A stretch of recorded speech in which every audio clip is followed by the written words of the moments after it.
Irmãos, vamos então ler João 3, nós vamos continuar o tema sobre a carne que nos impede de fluir no Espírito. Amém? Vamos lá. João 3, versículo 1 diz: havia entre os fariseus um homem chamado Nicodemos, membro do Supremo Tribunal dos Judeus. Ele de noite procurou a Jesus e lhe disse: Rabi, sabemos que és mestre vindo da parte de Deus, porque ninguém pode fazer esses sinais que estás realizando se Deus não estiver com ele. Jesus respondeu-lhe, declarando: em verdade te asseguro que, se alguém não nascer de novo, não pode ver o reino de Deus. Diga, não pode ver o reino de Deus.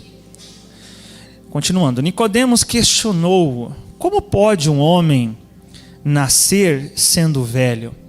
Pode todavia entrar pela segunda vez no ventre de sua mãe e nascer novamente?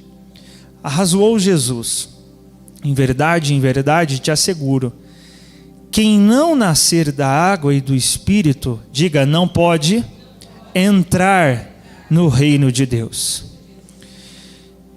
O que é nascido da carne é carne, mas o que nasce do Espírito é Espírito. Então vamos parar aqui por enquanto. O versículo 6 já então explica o que é o novo nascimento. O nascer de novo é deixar de ser carnal para tornar-se o que, irmãos? Espiritual. Deixar de ser carne e se tornar espírito. Yeshua, como disse aqui, o que é nascido da carne é carne. E essa é a condição em que todo homem naturalmente se encontra. Todos nós, a princípio, nascemos da carne. E por nascer da carne, está referindo-se justamente à condição natural em que nos encontramos. Gênesis diz, em Gênesis 7, que o Eterno viu que a inclinação do homem é para o mal desde sua infância, é inclinada para o mal. Isso naturalmente. Então, para o homem se corromper, ele não precisa de muita coisa, é só seguir a sua própria natureza. Naturalmente ele tem uma inclinação para o mal. Esse é o nascido da carne. Ele ainda é carne, ele ainda é natural. Mas é necessário, como ensinado por Yeshua nesse texto, nascermos de novo. E esse novo nascimento já é deixar de ter tão somente essa natureza carnal, mas passar a ter em nós uma natureza espiritual. Na linguagem de Paulo em Efésios, também em Colossenses, é se despir, que é, ou seja, é abandonar o velho homem e se revestir do novo homem criado à semelhança, para ser a semelhança de Deus. Então, novo nascimento ou nascer de novo é deixar de ser carnal para ser o que, irmãos? Espiritual. Então, um crente ainda carnal não nasceu de novo. Logo, o que vai prevalecer em suas ações não é o fruto do Espírito, mas o quê? As obras da carne. Aquilo que Paulo vai prescrever em Gálatas 5, nós já vamos ler. Ele compara, ele contrasta as obras da carne e os frutos do Espírito. Enquanto os que nasceram de novo vão manifestar o fruto do Espírito, os que ainda são carnais vão manifestar as obras da carne. E Yeshua está dizendo a Nicodemos, alguém, segundo nos diz o Evangelho de João, lá no versículo 1, no versículo 1 ele fala: havia entre os fariseus um homem chamado Nicodemos, membro do Supremo Tribunal dos Judeus. Então ele era fariseu, o que segundo Paulo era a seita mais rigorosa do judaísmo, E além de ser fariseu, ele ocupava uma posição superior dentro do tribunal, que era o Sanhedrin, o Sinédrio. Ou seja, era alguém que tinha muito entendimento de Torá, de preceito, que tinha informação sobre o reino. Mas Yeshua diz para esse supremo, como diz aqui, membro do Supremo Tribunal dos Judeus, diz para esse fariseu: se você não nascer de novo, ou seja, se você continuar sendo o quê? Carnal, o que significa que uma pessoa pode ter muita informação da Bíblia, mas continuar sendo o quê? Sendo carnal. É bom que você tenha muita informação da palavra, amém? Não tome isso para o outro extremo. Ah, que bom, então não preciso de muita palavra não para ser espiritual, né? Como dizem a letra mata, né? Então não precisa não precisa. Mas pensa só, se quem tem muita informação da palavra já pode ser carnal, imagina quem não tem informação nenhuma. É pior ainda, não é verdade? Então Yeshua vai dizer a esse fariseu: olha, você precisa, não se espante ao dizer que você precisa nascer de novo. Porque enquanto você estiver na carne, duas coisas, você não pode, vamos ler de novo o versículo 3, diz: Jesus respondeu declarando: em verdade te asseguro que se alguém não nascer de novo, não pode, diga, ver o reino. Ou seja, de novo, irmãos, quem não nasceu de novo é quem ainda é carnal. Então, enquanto eu ainda estiver na carne, eu não posso ver o reino. Depois, no versículo 5, ele fala: em verdade te asseguro, quem não nascer da água e do Espírito, diga, não pode entrar no reino. Veja duas coisas ensinadas por Yeshua: quem ainda está na carne não vai poder ver o reino, e quem ainda está na carne também não vai poder entrar no reino. Uma possível explicação dessa diferença entre ver o reino e entrar no reino diz respeito ao tempo. Por exemplo, ver o reino seria experimentar do reino de Deus agora. Amém, meus irmãos? Entrar no reino já se trata do que irá acontecer quando a nova Jerusalém descer dos céus. Amém? Então diga, ver o reino é presente. Entrar no reino é futuro. Mas nós não precisamos esperar o futuro, que seja quando Yeshua voltar, para ver o reino. Nós já podemos vê-lo agora. Há um texto que mostra isso, eu vou pedir que você só acompanhe na tela, que está no livro de Hebreus, no capítulo 6, no versículo 5, diz assim: e provaram os benefícios da palavra de Deus. Olha só. E provaram, eu vou ler o 4 aqui, peraí. Ora, é impossível para aqueles que uma vez foram iluminados, experimentaram o dom celestial, tornaram-se participantes do Espírito Santo, provaram os benefícios da palavra de Deus e os poderes da era que há de vir. Ou seja, uma era que já veio? Não. Ou seja, algo futuro. Mas embora essa era ainda não tenha chegado, nós já podemos experimentar os poderes desta era que há de vir. O que é isso aqui? Ver o reino. Embora o reino ainda não tenha vindo no seu sentido pleno da palavra, amém, meus irmãos? Porque há quem diga, não, eu já estou reinando em vida com Cristo, já estamos no reino. Se você acha que o reino de Deus vai ser como é agora, então a sua visão de reino de Deus precisa melhorar. Porque quando o reino de Deus de fato se manifestar, toda a terra se encherá da glória de Deus, os ímpios serão varridos dela e o governo do mundo se tornará do Messias. Amém, meus irmãos? É algo futuro, é algo futuro. Mas nós precisamos esperar o futuro para ver o reino? Não, nós já podemos vê-lo agora. Experimentar dos poderes desse reino. Quando Yeshua ressuscitou Lázaro, o que é isso? É os poderes do reino sendo antecipados. Porque quando ele disse para a irmã dele, olha, ele vai ressuscitar. Ela disse, eu sei que ele vai ressuscitar quando? A ressurreição dos justos, do último dia. E quando é que vai acontecer essa ressurreição? Quando vir o reino. Apocalipse diz isso. Quando o reino vir, os justos ressuscitarão para reinarem com Cristo por 1000 anos. E Jesus diz, não. Ele pode ressuscitar agora. O que é isso? Eu posso antecipar os poderes desse reino para o agora. Amém, meus irmãos? Nós podemos, meus irmãos.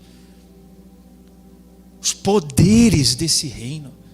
Isso é representado também quando antes de entrar na terra de Canaã, 12 homens foram lá e fizeram o quê?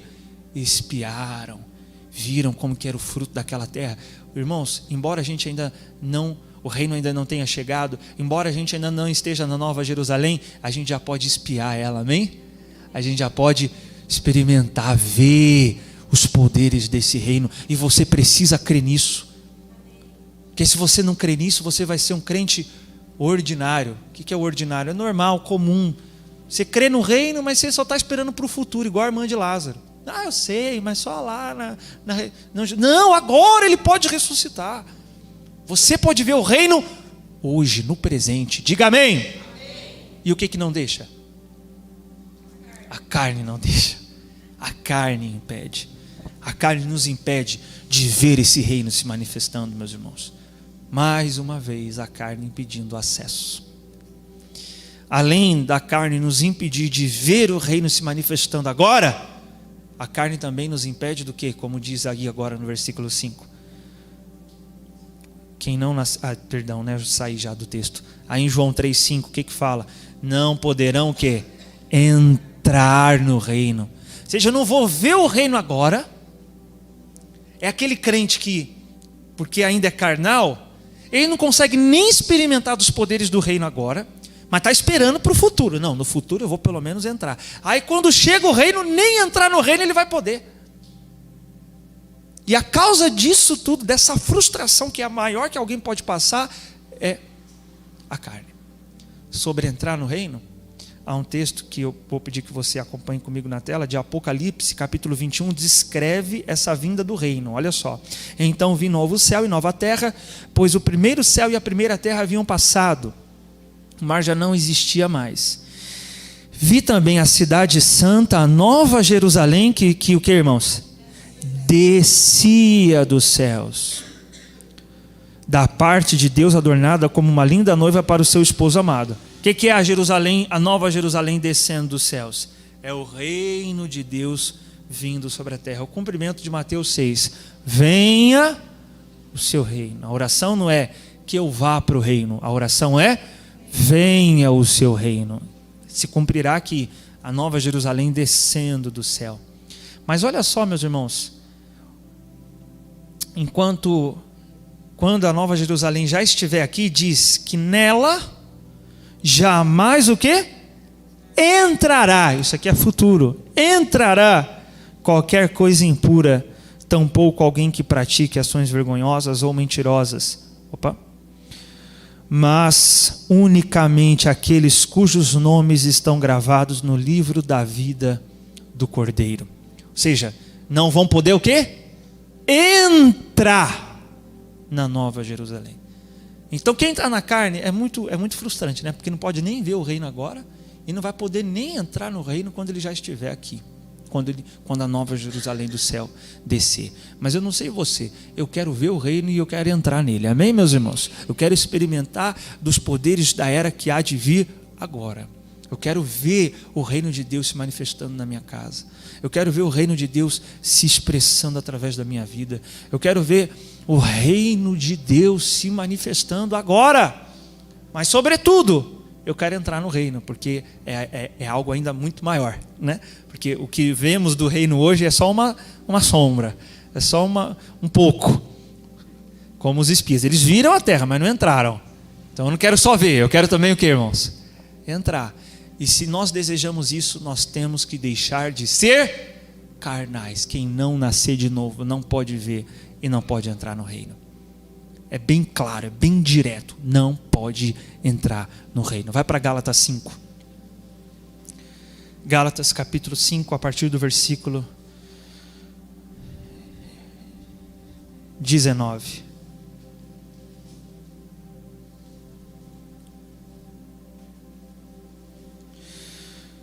E aí eu vou pedir que você fique aí, os próximos textos eu vou lendo com você no telão. Ora, as obras da carne são manifestas: imoralidade sexual, impureza e libertinagem, idolatrias e feitiçarias, ódio, discórdia, ciúmes, ira, egoísmo, dissensão, facção, inveja, embriaguez, orgia e tudo quanto se pareça com essas perversidades, contra as quais vos advirto, como já vos preveni antes. Irmãos, quer dizer que Paulo ele repetia isso. Amém? Eu estou falando com vocês algo que eu já disse. Por que a necessidade de repetir? Provavelmente. Ou, se não continuaram, é possível que a carne volte a se manifestar. E a gente precisa estar sempre o quê? Se lembrando disso. Contra as quais vos advirto, como já vos preveni antes. Os que as praticam, de novo, não herdarão o reino de Deus. Ponto. Tem meio termo, irmãos? Ah, mas eu levantei a mão, confessei Jesus. Amém, que bom. Mas isso aí não é o fim, isso é o começo. Amém? Confessei Jesus como meu Senhor, me batizei. Amém. Mas se você fez isso e ainda está na carne, se engana não. Você não vai ver e não vai entrar no reino. E as Escrituras são claras quanto a esse respeito. A não ser no caso lá do ladrão na cruz, né? Que ele estava na cruz, aí Yeshua disse, ele confessou Yeshua, né? Reconheceu que ele era o Messias, e Jesus disse, ó, se você crê em mim, ainda hoje estará comigo no paraíso. Ali, ele já estava literalmente o que, irmão? Crucificado. Ele não estava só simbolicamente, a carne dele estava crucificada. Ele já estava literalmente o quê? Crucificado. Então, ele não passaria pelas tentações que nós, enquanto ainda nessa condição presente, vamos passar. Então, ele teve uma garantia a mais, porque você já vai morrer agora, você está na cruz aí, sua carne não vai nem conseguir se manifestar, porque ela já está literalmente crucificada. Mas e quem não está preso numa cruz, está aqui nesse mundo, tendo que lidar com as tentações, tendo que lidar com as manifestações da carne? Não basta só ter levantado a mão e confessar Jesus. Nós temos, como disse Yeshua, se você quer vir após mim, negue-se a si mesmo e tome a sua cruz. Se você quer chegar nesse destino, quer entrar no reino, não vai depender só de ter me reconhecido como Messias, vai depender de você ter crucificado a sua carne. Então não dá, irmãos, ver o reino e entrar no reino se ainda estivermos na carne. E o que está acontecendo aqui nessa noite? O Espírito está lutando contra a sua carne, amém? O que está acontecendo aqui nessa noite é isso. Nós vamos ler com mais detalhe essas manifestações da carne, e o Espírito vai estar nocauteando a sua carne agora, amém? Vai estar dando uns murros na sua carne aí, e isso para que ela fique presa na cruz e não desça. Amém, meus irmãos? Vamos lá então? Vamos ler aí no versículo 19? Vamos ler a primeira. Ora, as obras da carne são manifestas. Vamos ler a lista na King James, tá? Para você entender junto com a gente. Primeira, qual? Imoralidade sexual. A palavra grega aqui é porneia, que é de onde vem pornografia. Mas não se trata apenas de pornografia. O que vai, irmãos, é prescrever o que seja imoralidade sexual, é a lei, amém? A lei vai prescrever tudo aquilo que é caracterizado como imoralidade sexual. Isso em Levítico 18. Mas eu vou ler só alguns versículos com você, até por causa do tempo. Mas lá em Levítico 18, eu peço que você preste atenção aí na tela, ou tome nota, para você depois acompanhar com calma. Olha só. Não te aproximarás de uma mulher para descobrir sua nudez durante o período impuro da menstruação. Não te deitarás com a mulher do teu próximo, né? Ou seja, mulher casada tendo relacionamento fora do casamento, para que não te tornes impuros com ela. Não entregarás os teus filhos para serem sacrificados no fogo ao deus Moloque. Ora, isto seria profanar o santo nome do Senhor Deus. Eu sou o Senhor. Não te deitarás com um homem como se deita com uma mulher. Isto é abominável. Não te deitarás com animal algum. Tornar-te-ias impuro. A mulher não se entregará a um animal para se juntar a ele. Isto é igualmente uma impureza. Não vos torneis impuros com nenhuma dessas práticas. Foi por elas que se tornaram impuras quem? As nações. Diga, as nações que expulso diante de vós. Olha que tremendo. Aonde essas nações estavam? Na terra que Israel ia herdar, amém? Já tinha gente lá? Sim. Mas puderam ficar lá? Por quê? Imoralidade sexual. O Eterno diz que foi por causa da imoralidade sexual, pela qual eles se tornaram impuros. Não é a impureza. A impureza é a consequência da imoralidade sexual. Olha a relação, irmão. Canaã é uma tipologia do reino que nós queremos entrar. E quem já estava em Canaã pôde ficar lá? Teve que ser retirado por causa da imoralidade sexual. Por isso que quem pratica imoralidade sexual vai poder entrar no reino? Não. Isso já é mostrado aqui. E antes que alguém diga, pastor, mas o senhor está citando Levítico. Levítico é as leis prescritas aos levitas lá da tribo de Israel. Esse é o argumento que uma pastora que tem uma igreja onde é permitido o casamento entre pessoas do mesmo sexo, ela própria, se eu não me engano, é casada com uma pessoa do mesmo sexo. Esse é o argumento que ela usa. Quando mostrado esse texto, ela diz, não, mas isso aí é Levítico, isso aí é para os levitas. Mas o texto é bem claro. Quem se tornou impuro por causa dessas práticas? As nações. Então as leis sobre imoralidade sexual é só para os levitas? É só para Israel? É para quem também? Para as nações, é para todos. Sim, irmãos, no livro de Levítico tem leis que é só para os levitas. Mas as leis relacionadas à imoralidade sexual não. As leis relacionadas à imoralidade sexual é prescrito a todos. Atos 15, quando foi feita uma discussão sobre o que seria exigido da lei, né, dentre os preceitos da lei, o que seria exigido dos gentios, dentre os preceitos exigidos estão aqueles relacionados à imoralidade sexual. Atos 15 diz que os gentios deveriam se abster da imoralidade sexual. E aqui é prescrito o que seja essa imoralidade sexual. É o casamento, é o relacionamento fora do casamento, quando há traição. É o relacionamento entre pessoas do mesmo sexo. É o ato sexual no período chamado em hebraico de nidá, da mulher, no período menstrual da mulher. Tudo isso é imoralidade sexual. O ato homossexual é tão imoralidade sexual quanto o adultério. Amém, meus irmãos? Está prescrito na mesma lista.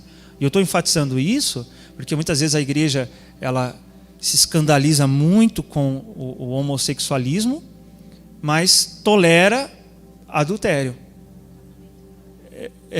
E é tudo imoralidade sexual. Amém? Por exemplo, eu sei que realmente é para nós, muitas vezes até, é um escândalo mesmo quando num programa, ou numa TV, ou numa novela, ou num filme, eles deixam de maneira explícita o relacionamento entre pessoas do mesmo sexo. Mas esses programas também mostram traição, também mostram adultério, e a gente não se escandaliza da mesma forma, mas é tão igualmente moralidade sexual. Amém, meus irmãos? os que têm dificuldade, por exemplo, aqui com respeito à homossexualidade.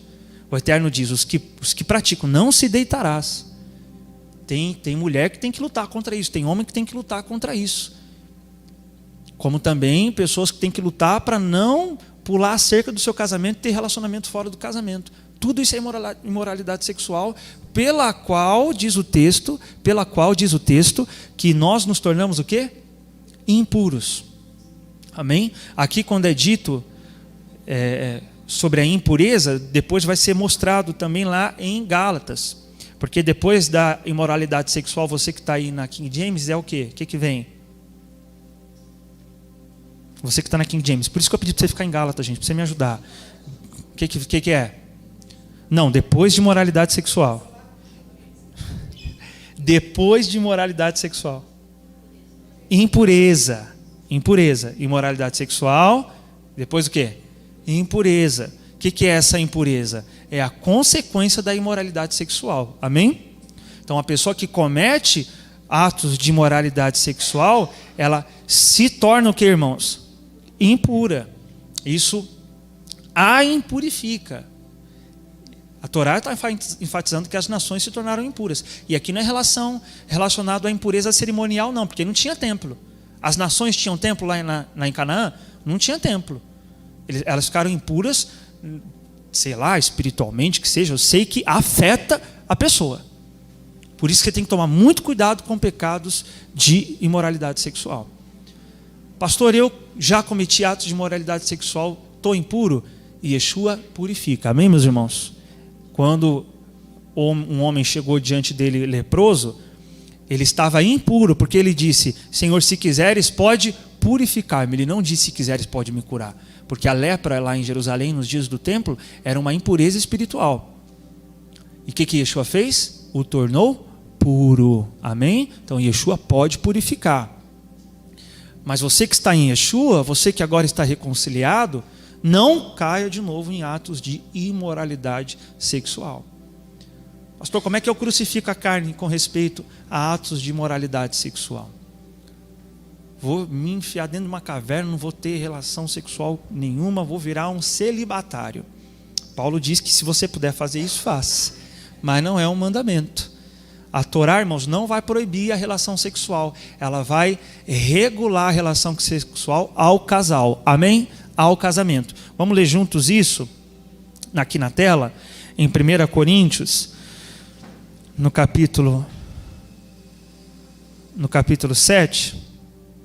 Agora, em relação aos assuntos sobre os quais escrevestes, é bom que o homem se abstenha de relações sexuais com qualquer mulher, né? Se puder, melhor que seja isso. Mas, claro que não deve ser isso tomado como uma regra por todos, né, meus irmãos? Porque como é que a humanidade continua? Porém, por causa da imoralidade. Então, como é que eu lido com pecados de imoralidade sexual? Cada homem tem a sua esposa e cada mulher seu casa. Para não correr o risco de chegar a cometer pecados de imoralidade sexual, se case. Paulo não era casado e ele conseguia vencer a tentação de imoralidade sexual. Então, não é desculpa para quem é solteiro. Amém, meus irmãos? Eu não sou casado, é por isso que eu caí. Não. Paulo não era e ele conseguia vencer os seus pecados de imoralidade sexual. Se Paulo fala que nós conseguimos, o homem ou a mulher, que para não cair em pecados de imoralidade sexual, ele deve se casar, então isso mostra que o relacionamento sexual sem estar casado é tão igualmente imoralidade sexual também. Amém, meus irmãos? Porque a relação sexual, então, aqui, ela é, digamos que, restringida ao casamento. Aí ele fala aqui, ó. O marido deve cumprir seus deveres conjugais para com a sua esposa e da mesma forma a esposa para com o seu marido. A esposa não tem autoridade sobre o seu próprio corpo, mas sim quem? O marido. Da mesma maneira, o marido não tem autoridade sobre o seu próprio corpo, mas sim a esposa. Aqui eu quero dizer o seguinte, irmão. Tá, pastor, beleza, eu sei que Moralidade sexual são relacionamentos sexuais fora do casamento de qualquer origem, seja, como diz lá na Torá, animal, né? Porque há isso. Esses dias eu vi uma pessoa que casou com uma árvore. É sério, está chegando num ponto que as pessoas estão perdendo completamente o controle, a noção. Lá em Levítico diz que a terra se tornou impura por causa também dos pecados de moralidade sexual. A terra vomitou os habitantes. Sodoma e Gomorra passou por uma tragédia lá com fogo. E uma das razões para Sodoma ter vomitado seus habitantes era a imoralidade sexual. Os homens daquela cidade, quando viram os anjos na casa de Ló, quiseram tomá-los para terem relações sexuais com eles. Não só a pessoa se torna impura, Levítico diz que a terra se torna impura também, por causa de pecados de moralidade sexual.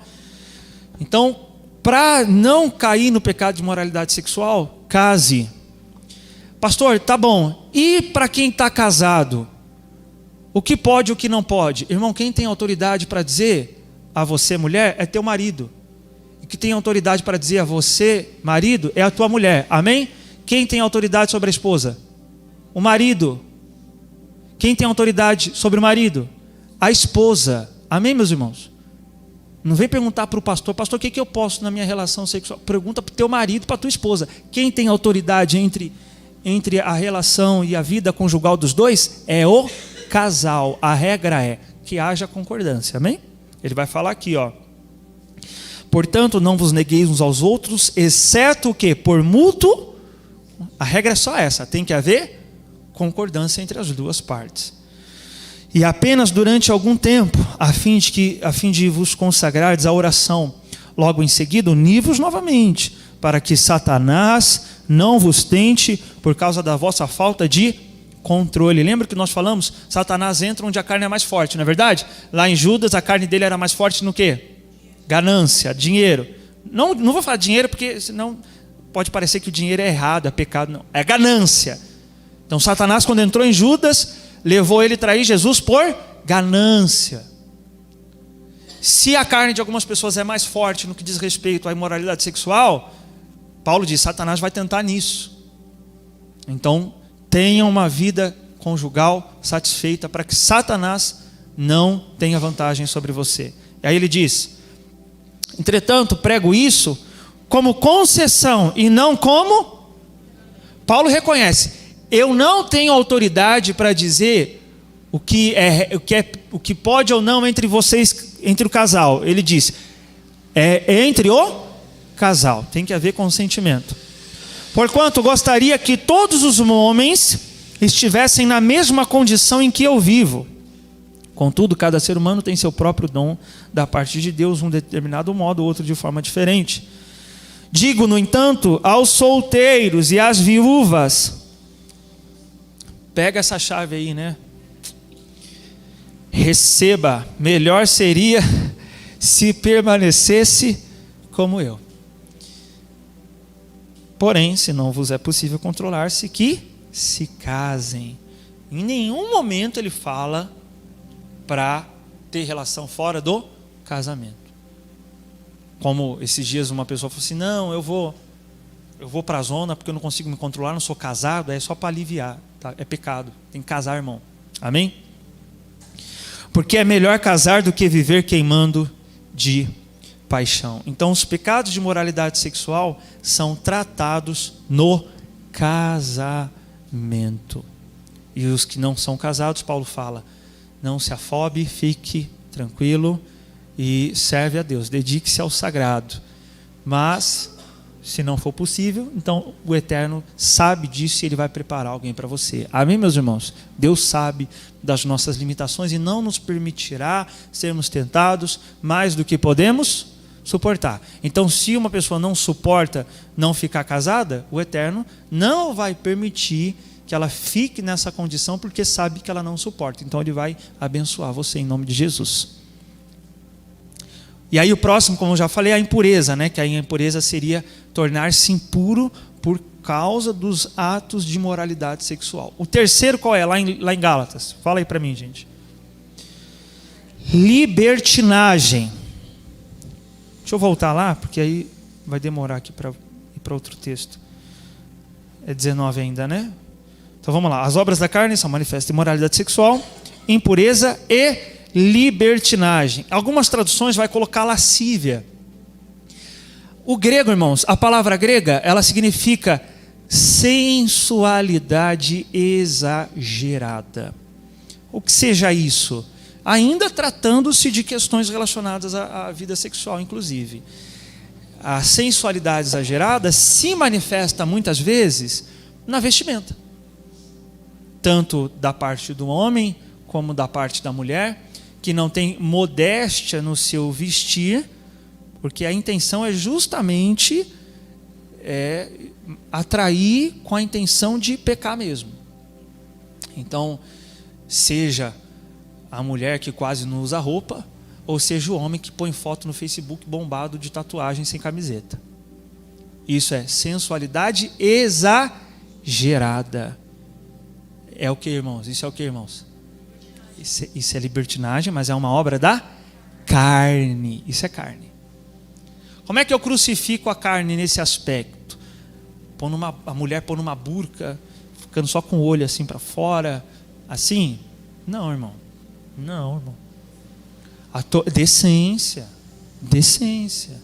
É o que Pedro vai prescrever. Eu vou citar aqui o texto de Pedro. Olha aí na tela. Lá em 1 Pedro, no capítulo 3, no versículo 3, fala assim: portanto, o que vos torna belas e admirável não devem ser os enfeites exteriores, como as tranças do cabelo, as finas joias de ouro, ou o luxo dos vestidos. Pelo contrário, seja em vosso ser interior que não se desvanece toda a beleza, que se revela mediante espírito amável e cordato, o que é de grande valor na presença de Deus. E aí os homens aí casados poderiam dizer: tá vendo, mulher? Você ficar me pedindo para comprar joia, para comprar vestidos luxuosos, para ir no cabeleireiro fazer trança, não pode não. Pedro não está falando que não pode. Pelo contrário. Pelo que ele está falando, provavelmente as crentes, elas se vestiam assim. Mas ele diz, não é isso, não está nisso a vossa beleza. Amém? Não está nisso. No quê? Nos vestidos que vocês usam, nas tranças que vocês fazem, nas joias que vocês usam.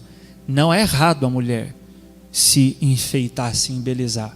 A palavra do Eterno no texto do profeta Ezequiel diz que o Eterno, ele relaciona, é muito lindo até, muito bonito.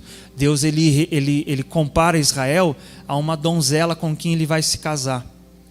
E o texto de Ezequiel diz que o Eterno deu um vestido para ela, deu joias para ela, embelezou ela.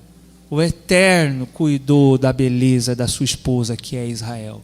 Então, marido, fica aí, receba também essa. Amém? Fica a dica. Mas não está nisso, né? Diz Pedro, não está nisso a vossa beleza. Mas veja que ele fala sobre um cuidado com o que é interior. Mas a regra é, não exagere, seja o homem ou seja a mulher. O homem muitas vezes não é nem no sentido sensual da palavra, é mais às vezes no sentido de ostentação mesmo, né? Eu quero pôr um relógio caríssimo para que as pessoas vejam que eu sou importante, eu quero pôr o terno mais caro, ou o carro mais bonito com rodão para todo mundo ver que eu sou top. Isso é carne, irmão. Isso aí é querer trazer a atenção para si, para se mostrar muitas vezes melhor que os outros. Seja modesto. Há uma linha no judaísmo chamada de hassidismo, que, por exemplo, olha o método que eles usam. Todos os homens usam uma só cor, preto. Nossa, pastor, que exagero. Você pode achar isso, é uma cerca que eles usam. Mas o argumento é o seguinte: você tem que estar com a roupa limpa, passada, e todo mundo, no caso lá dessa linha judaica, preto, para que ninguém saiba quem é rico e ninguém saiba quem é o pobre. O cara pode ser o mais rico, ele vai estar vestido igual o cara mais pobre. Quer dizer, todo mulambento? Não. Vestido adequadamente. Porque o pobre também vai ter esse cuidado. Eles dizem, por exemplo, se você tem uma casa e não tem roupa, venda a tua casa e compra roupa. Sabe por que eles falam isso? Porque você não pode também se vestir todo mulambento para não envergonhar o nome de Deus. Você tem que se vestir adequadamente. É modéstia. Amém, meu irmão? É modéstia. A libertinagem aqui entra nesse aspecto da sensualidade.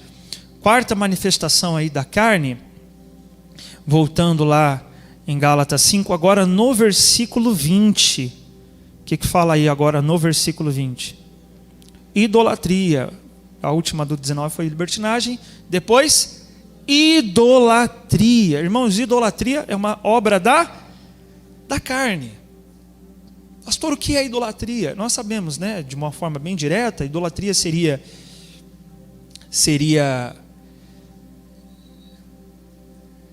ter uma estátua de alguma divindade, mas olha também o que é idolatria. Vou colocar aí na tela. Olha também o que é idolatria. Não fareis ídolos de prata nem de ouro para tentar representar quem? Minha pessoa. Idolatria não é só a imagem de uma divindade qualquer. Idolatria também é tentar representar Deus por alguma imagem física. Nesse sentido, muitos de nós aqui éramos idólatras. Porque embora nós não tivéssemos uma imagem de alguma divindade pagã, nós tínhamos uma portinha que foi ungida e dizia o seguinte: Jesus falou, eu sou a porta. Então essa portinha que representa Jesus, leva lá para a tua casa. Isso é o quê? Idolatria, tentar representar Deus por alguma manifestação, algum material. Lá em Cantares, que é uma prescrição simbólica entre Jesus e a igreja, ele fala que ele é a rosa de Saron. Então pega a rosa vai representar Jesus lá na sua casa. Isso também é o quê? Idolatria. Quando o povo de Israel fez o bezerro de ouro, olha o que eles disseram lá no capítulo, eu vou colocar aí na tela, 32, no versículo 5. Diante dessa manifestação do povo, Arão construiu um altar diante do bezerro de ouro e fez esta proclamação: amanhã será um dia de festa dedicada a quem? Eles fizeram um bezerro para cultuar quem, irmãos? O Senhor, não o bezerro. Era tentar representar Deus pelo bezerro. Era a figura de divindade que eles tinham aprendido no Egito. Então é tentar representar Deus por alguma imagem. Vou pôr essa fitinha aqui. Vou pôr essa portinha aqui. Isso é idolatria. E é obra do quê? Da carne. Irmãos, a carne ela até quer Deus. Mas ela quer um Deus que ela possa o quê? Tocar. E por isso que essas coisas atraem muitas pessoas. Porque a maioria das pessoas, você acha que estão na carne ou no espírito? Na carne, irmão. Se Nicodemos estava na carne, que Yeshua diz a ele que ele tinha que nascer de novo, quem dirá o mundo? Então o mundo vai atrás disso mesmo. O mundo vai na idolatria. O mundo vai no que pode tocar. Vai na carne. Por isso Yeshua disse: o Pai procura os que o adoram em espírito e em verdade. Não dessa forma. Mas também idolatria, eu vou citar aqui um comentário que diz que o orgulho é comparado à idolatria. Porque o orgulhoso, ele está comprometido somente com a sua própria vontade. Olha só, esse comentário do Rabino Isaac de Ri, ele fala o seguinte: o nervosismo provém do orgulho, pois quem sofre desse tipo de comportamento se altera ao ser contrariado. Não está falando do nervosismo em si, mas da pessoa não querer ser o quê? Contrariada. Quando não fazem o que ele quer. Nossos sábios dizem que todo aquele que fica nervoso é como se fizesse idolatria, porque ele quer que seja feita a sua vontade, como se estivesse idolatrando a si próprio. Se você for fazer uma autoanálise, você vai perceber que na maioria das vezes nós ficamos nervosos porque algo não saiu do jeito que nós queríamos. Yeshua ficou nervoso lá com os cambistas que estavam no templo. Foi uma ira por uma causa justa. Mas na maioria das vezes a nossa ira é por causas justas. Geralmente é porque não foi do jeito que eu queria, não falou o que eu queria. Me fechou no trânsito. Pô, quem é esse cara para me fechar? Pois é, e quem é você para achar que ninguém pode te fechar? Isso é o quê? idolatria, né? De si mesmo, é o ego no centro. Todo o universo tem que estar girando ao meu redor. Poxa, fui chover logo na hora que eu fui sair, só porque eu fui sair. Exatamente. Todas as nuvens se comportaram porque você ia sair e decidiu chover naquela hora. Você é realmente... Aí fica nervoso porque choveu. No fundo é isso, né? Na raiz, assim, lá profunda, às vezes, a maioria das vezes é isso. Então nós temos que ter cuidado. Isso já é uma idolatria já hard, né? Outro nível. Depois diz o que lá em Gálatas? Me ajuda lá, gente, no versículo 20. Feitiçaria. Bom, essa obra da carne, você diria, eu não a cometo. Amém, realmente, a maioria dos crentes pode não cometer atos de feitiçaria. Mas às vezes sim, irmãos. Por exemplo, eu não vou ainda entrar no significado que o grego nos traz. Mas, por exemplo, vou fazer aqui um caminho de sal para as pessoas passar aqui. Isso se assemelha mais com o que, irmão? Feitiçaria. Quem faz ritual usando sal lá, geralmente é feiticeiro. É a manipulação de elementos naturais para manipular o mundo espiritual. A ideia é essa. Tem muito ato profético aí que é feitiçaria. Tem que tomar cuidado. Mas feitiçaria, a palavra grega lá em Gálatas, é pharmakos, que significa farmaqueia, na verdade. Lembra o quê? Farmácia. Significa uso de drogas. Uso de drogas. Mas, então drogaria é pecado, né? É pecado na farmácia, tomar remédio. Assim diria um extremista, né? Não é isso. Por que o Novo Testamento traz? Por que então foi traduzido por feitiçaria, se a palavra pharmakos está relacionada ao uso de droga? Porque era o uso de droga usado em rituais de feitiçaria. Muitas religiões pagãs usam substâncias para alterar a consciência, para tentar manifestar ali ter alguma manifestação espiritual. Ayahuasca, por exemplo, ou rituais de outras religiões afros, que a pessoa enche a cara lá para, enfim. Você entendeu ou não? É o uso de droga para alterar a consciência. Seja o cara que usa droga, a maconha, a cocaína, o que for. É carne, meus irmãos. É manifestação da carne. Trata-se justamente disso. E é por isso, inclusive, que a drogaria se chama farmácia. Porque vem daí. Mas o remédio que muitas vezes você toma é para você ficar doidão? É para você alterar a sua consciência? Não, é porque você está passando por um tratamento que você precisa se cuidar. É outro contexto, é outra situação. Amém, meus irmãos? Mas feitiçaria aqui está relacionado sim ao uso de drogas. Ainda em Gálatas, deixa eu abrir também para ler aqui com você com calma. Depois de feitiçaria, ódio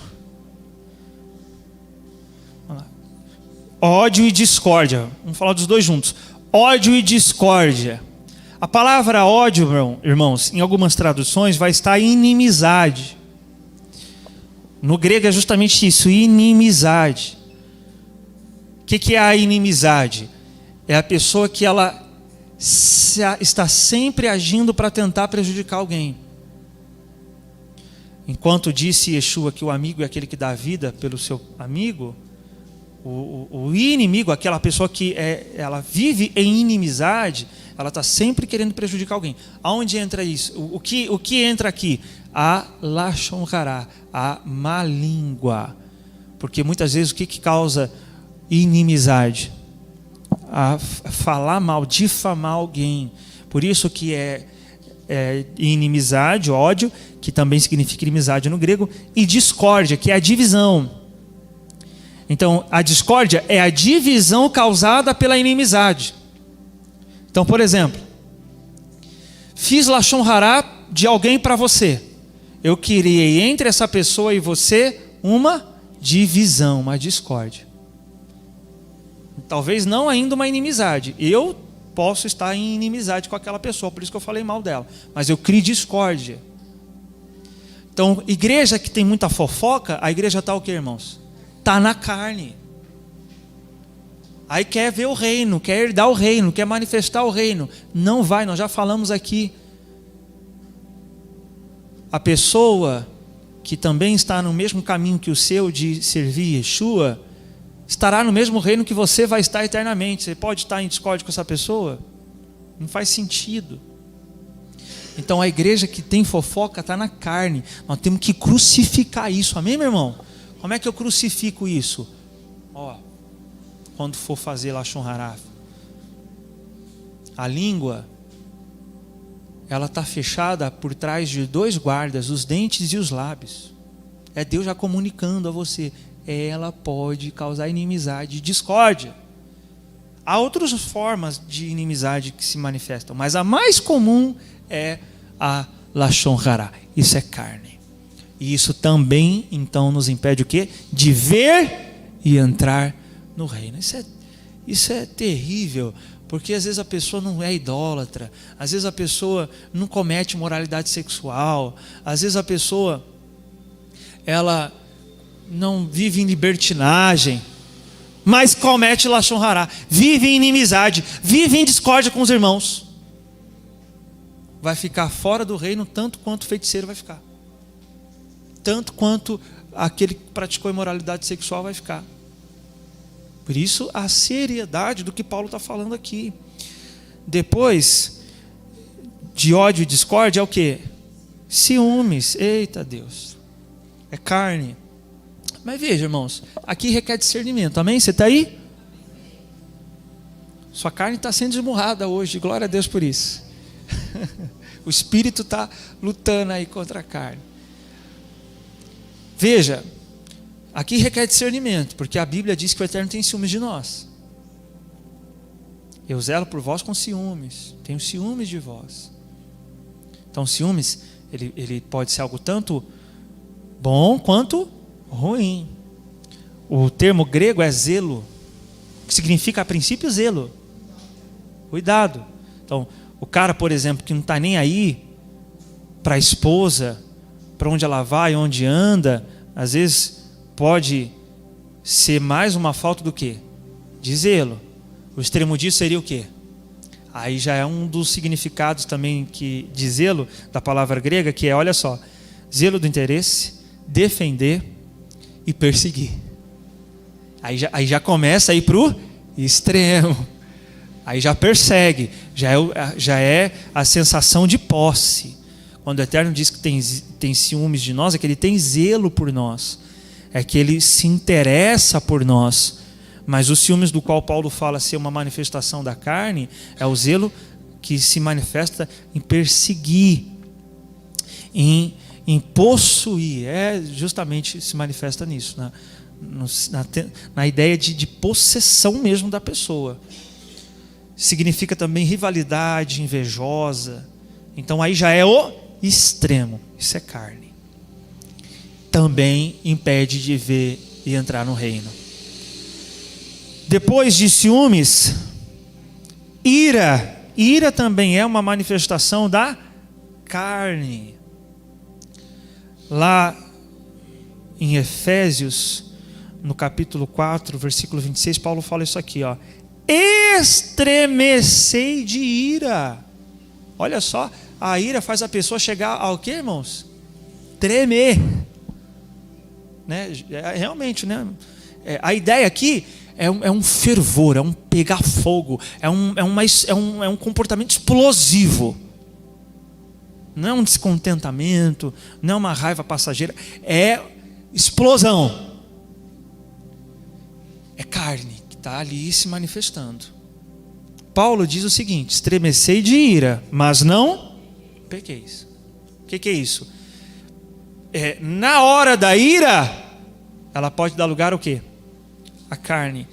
No ensino de Jesus em Mateus 5, sobre matar o próximo, o pecado é matar, né? Que a lei fala, não matarás.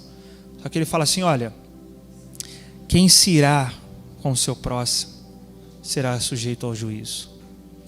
quem ofendeu o seu próximo está sujeito ao fogo do inferno. Ou seja, antes de chegar a matar, primeiro a pessoa ficou irada, depois a pessoa ofendeu, e aí chega às vezes até a cometer homicídio.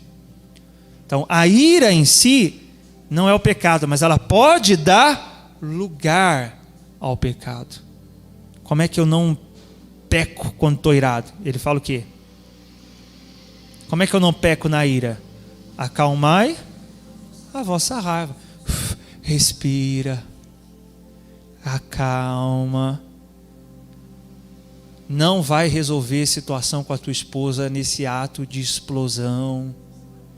Não vai resolver situação com teu marido nesse momento explosivo. Acalma primeiro.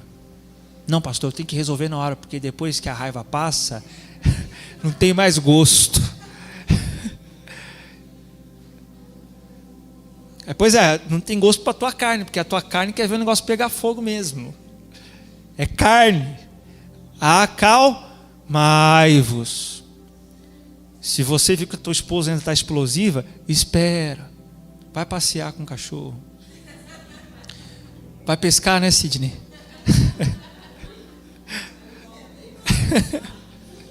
Espera, calma, volta calminho. Esses dias em casa, Camila, hoje não tem treino não para você, não? Por quê? Não, porque você volta calmo. Não, eu reconheço, irmão, eu reconheço. Às vezes eu preciso ir lá, tomar umas porradas lá para acalmar um pouco. Aí resolve. Por quê, irmão? Olha o que ele fala no versículo seguinte, ó.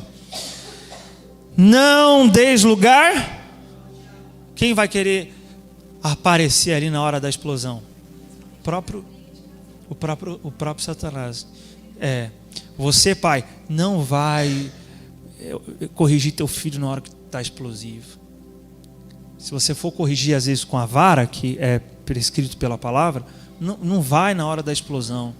Você pode exagerar. Aí pode até ser uma vingança que você está querendo cometer contra o teu filho. Então, acalma primeiro e depois resolve. Amém? Mas Jesus se irou e derrubou as mesas lá dos cambistas. Você vai querer comparar a tua ira com a ira de Jesus? Você acha que você se ira pelas mesmas causas que ira Jesus? Toma cuidado com isso. A ira de Yeshua foi por uma causa santa. A casa do meu pai é lugar de oração. A gente vê as pessoas profanando aí o lugar de oração e a gente não fica irado.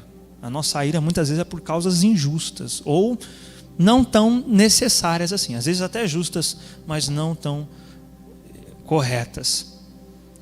Depois ali em Gálatas 5 fala, leia aí para mim, irmãos, depois de ira. Egoísmo. Irmãos, a palavra egoísmo no dicionário que é usada, a palavra que é usada aqui, ela tem o significado de um desejo que a pessoa tem de ser tratada de maneira distinta, ou seja, ela quer que as pessoas a tratem de forma especial. Eu quero que me tratem de maneira diferente das demais, porque eu sou diferente dos outros. Eu não sou igual todo mundo. De fato, nós temos nossas diferenças, mas muitas vezes isso não é motivo para querer ser tratado melhor do que os outros. Veja como Paulo nos orienta a lidar com isso. Olha só. Nada façais por rivalidade, nem por vaidade. Pelo contrário, cada um considere com toda a humildade as demais pessoas, o que, irmãos? Superiores a si mesmo.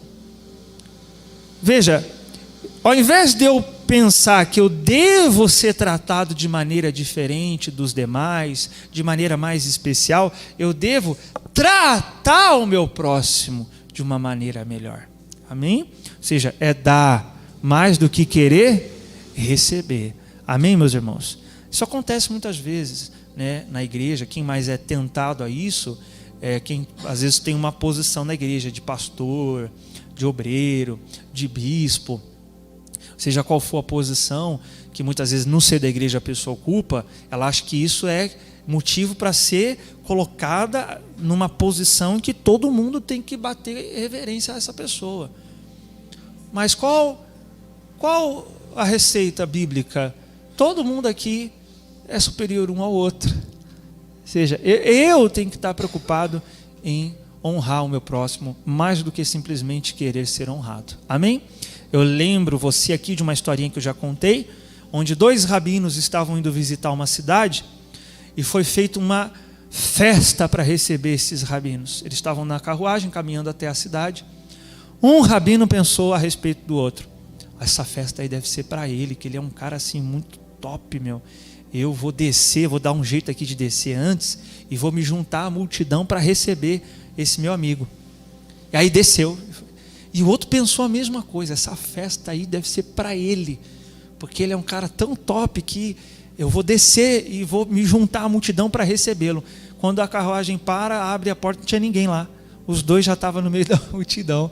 Quer dizer, não tem lugar, irmão, para uma pessoa ser posta num lugar de distinção. Todos nós devemos honrar aos outros. Amém, meus irmãos? Considerar uns superiores a si mesmo. Depois vem o que, irmãos?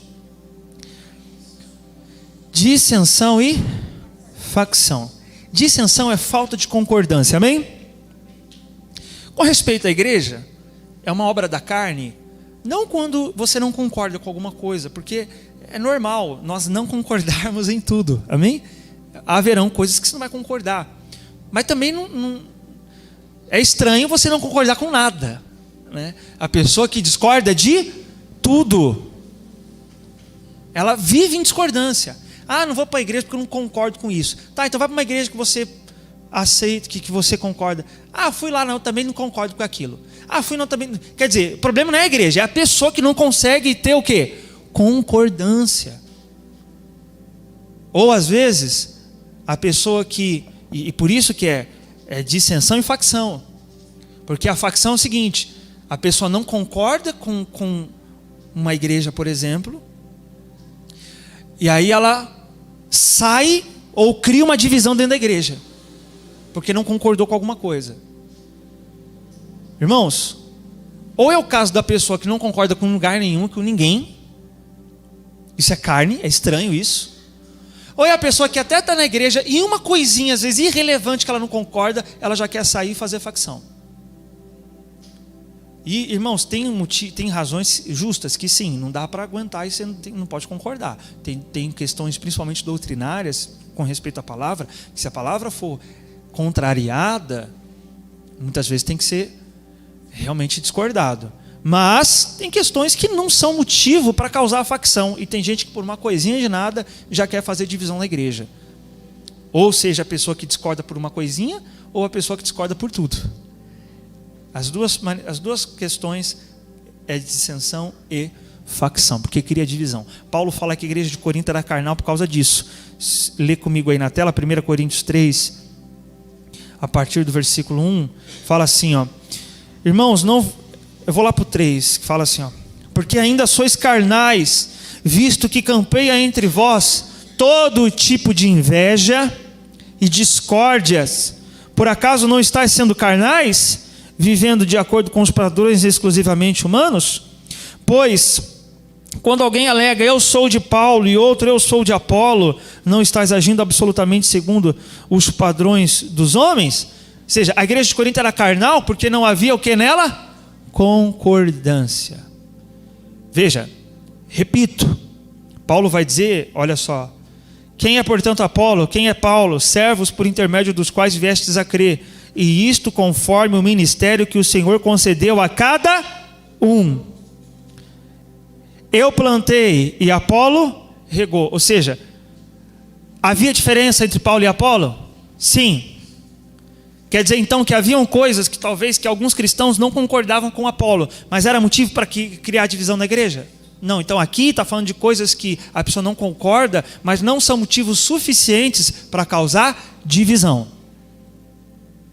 Aí vai: ah, não gostei porque pintou a parede de preto. Isso é motivo, irmão, para fazer divisão na igreja? Ah, não gostei porque apagou a luz. É motivo. Não é motivo, irmãos. Muitas igrejas pintam a parede preto por uma questão técnica. Hoje muitas igrejas transmitem, como eu estou aqui transmitindo. Essa luz aqui é ruim para a transmissão. Ela não é a luz certa. Vamos trocar a luz. Não gostei porque trocou a luz, quer deixar mais escura a igreja.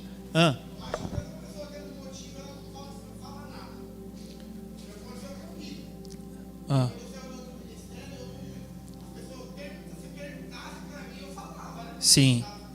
Já entendi. Entendi. Já para não causar divisão. Entendi. Entendi. Importante esse comentário do Sidney, que é o seguinte.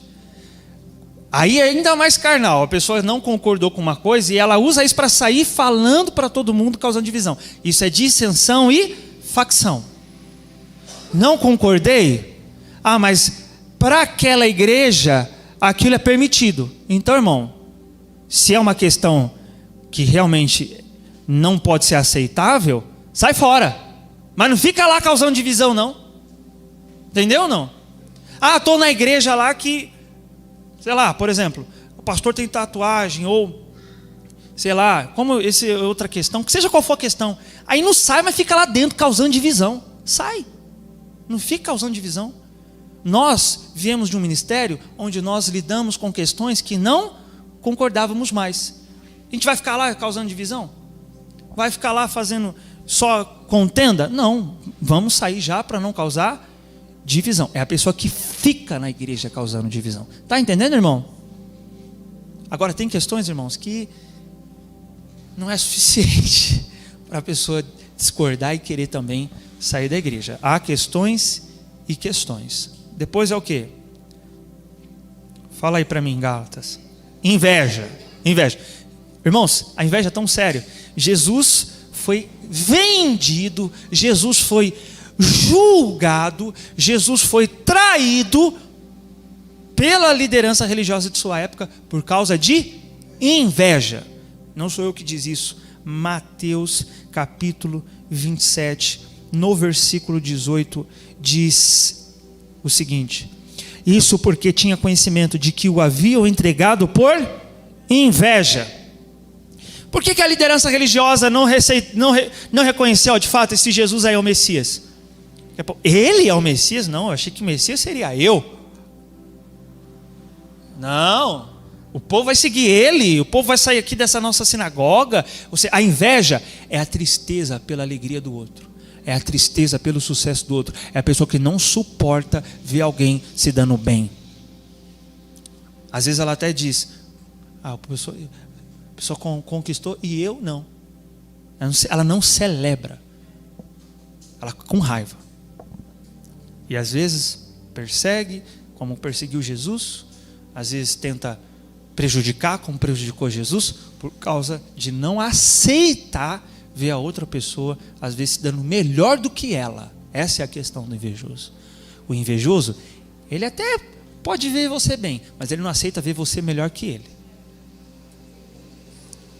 Há muito. Então, cuidado, irmão. Porque qual a receita para crucificar a inveja? Paulo fala: chore com os que choram e se alegre com os que se alegram. Romanos.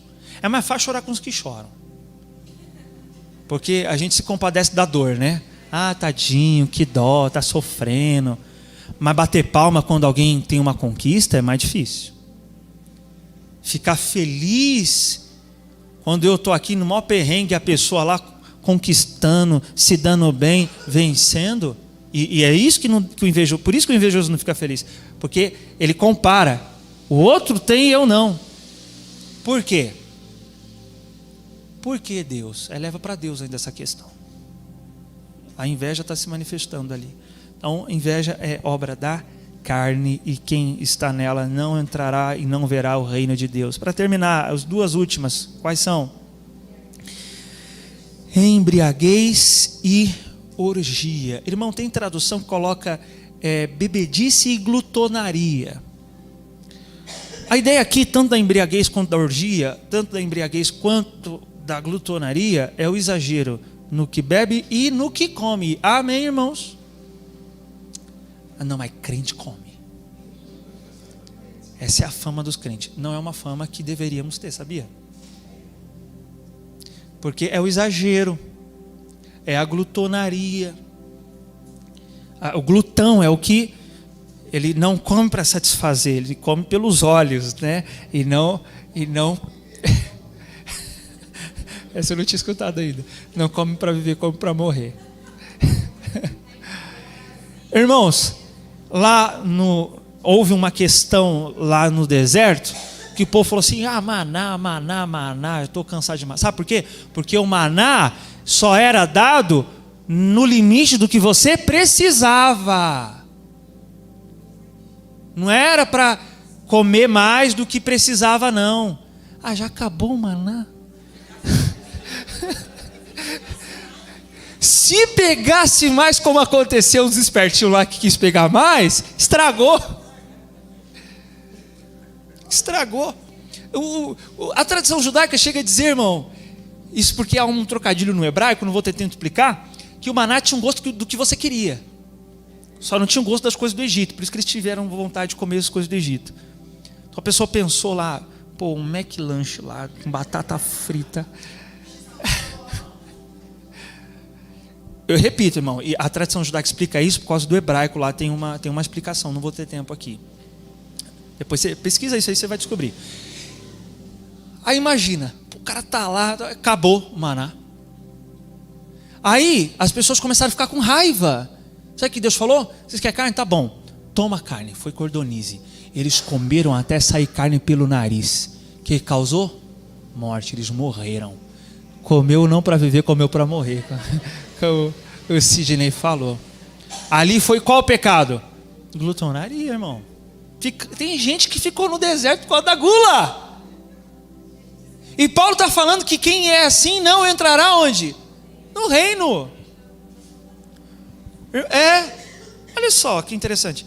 Provérbios fala assim: o justo come até satisfazer. Provérbios 13, 25. O justo é visto até nos seus hábitos alimentares. Tem que ter cuidado. Difícil, não? Olha só. E a bebedice? Pastor, como é que então eu equilibro isso? Não vou comer, não, a Torá não proíbe. Ela regula, amém? Ela pede para que você tenha equilíbrio. Olha esse texto de Deuteronômio, no capítulo 14, no versículo 26, fala assim, lá poderás trocar a prata, o dinheiro, por tudo o que quiserdes, o quê? Comer, então pode comer. Carne de vaca, ovelha, carneiro, vinho, bebida fermentada, ou qualquer outro alimento que desejares. Então, juntamente com a sua família, comerás e te alegrarás ali, na presença do Senhor, seu Deus. Então, a Torá não proíbe, ela regulamenta. Aqui eu cito esse texto como uma prova de que a Torá não proíbe. Então não posso comer, não posso ir para a churrascaria. Pode, mas tem equilíbrio. Bebida fermentada aqui tem teor alcoólico, tá, irmãos? Aqui Deuteronômio fala que se o judeu quisesse chegar lá e comprar bebida fermentada, que tem teor alcoólico, ele podia. Mas aí é um perigo. Então agora fechou. A Copa aí está acontecendo, vou lá. Aí é pecado. O exagero. E considerando o problema que o álcool causa, aí já é melhor se abster mesmo. Amém, meus irmãos? Tem pessoas aqui da nossa igreja que tem problema na família, com pessoas que não conseguem se libertar do álcool. Tem pessoas que buscam a Deus para deixar o álcool. Aí vai o exagero. Aí sim é bom restringir até. Mas a questão que eu quero que você observe aqui é o equilíbrio no comer e no beber. Há quem, por exemplo, não tem equilíbrio no beber, então nem beba. Há quem tenha problema no comer, então faça jejum. Mas esse jejum vai ser só para não passar greve. Que seja para você conseguir controlar a tua boca, já é alguma coisa. Amém, meu irmão? Você está pegando ou não? Então, essas coisas são tudo manifestações da carne. E para terminar, Gálatas 5 cita aí, o que ele fala no 21?